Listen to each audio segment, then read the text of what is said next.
চাপা শুটকির ভুনা আমাদের নরসিংদীর খুব জনপ্রিয় একটা রেসিপি। আমরা একে বলি শুটকির লারা। আজ আমি মায়ের হাতের সেই রেসিপিটাই আপনাদের সাথে শেয়ার করছি। ঝাল ঝাল ভুনার জন্য মা প্রথমে শুকনো মরিচের বোটা ছাড়িয়ে পানিতে ভিজিয়ে রাখলেন।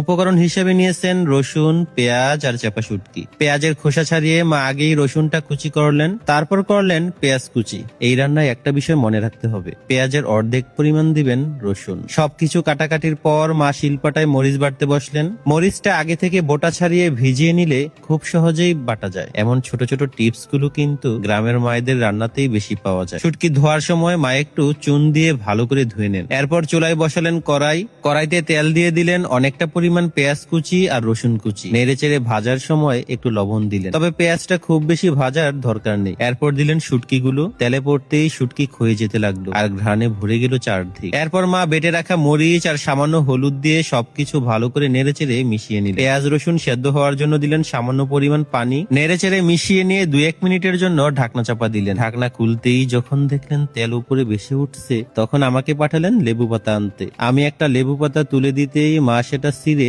কড়াইতে দিয়ে দিলেন। লেবু পাতাটা মূলত শেষেই দিতে হয়, আর দেওয়ার পর বেশি নাড়াচাড়া করা যাবে না, এতে করে ভুনাটা তেতো হয়ে যেতে পারে। এইদিকে ভুনাটা প্রায় প্রস্তুত। এরপর মা নামিয়ে একটা বাটিতে তুলে রাখলেন। আমাদের বাড়ির সবার কাছেই কিন্তু মায়ের হাতের এই রেসিপিটা খুব পছন্দের। আচ্ছা, আপনারা কে কে শুটকি ভুনা পছন্দ করেন অবশ্যই কিন্তু কমেন্টে জানাবেন। ভালো লাগলে আমার এই ভিডিওটি একবার হলেও শেয়ার করে দিবেন। আর যারা এখনো আমার পেজটি ফলো করেননি, প্লিজ ফলো করে দিবেন কেপিস কুকিং ব্লগ। সবাই ভালো থাকবেন, সুস্থ থাকবেন। আল্লাহ হাফেজ। চাপা শুটকির ভুনা আমাদের নরসিংদীর খুব জনপ্রিয় একটা রেসিপি। আমরা একে বলি শুটকির লারা। আজ আমি মায়ের হাতের সেই রেসিপিটাই আপনাদের সাথে শেয়ার করছি। ঝাল ঝাল ভুনার জন্য মা প্রথমে শুকনো মরিচের বোটা ছাড়িয়ে পানিতে ভিজিয়ে রাখলেন।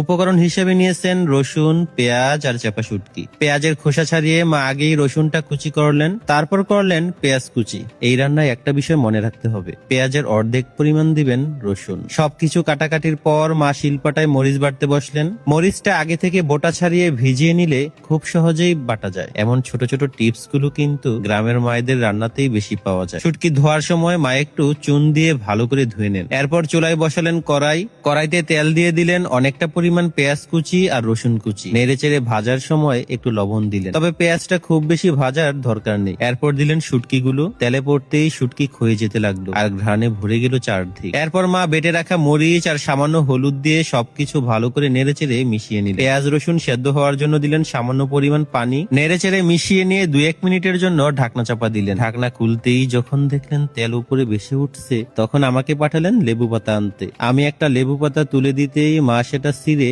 কড়াইতে দিয়ে দিলেন। লেবু পাতাটা মূলত শেষেই দিতে হয়, আর দেওয়ার পর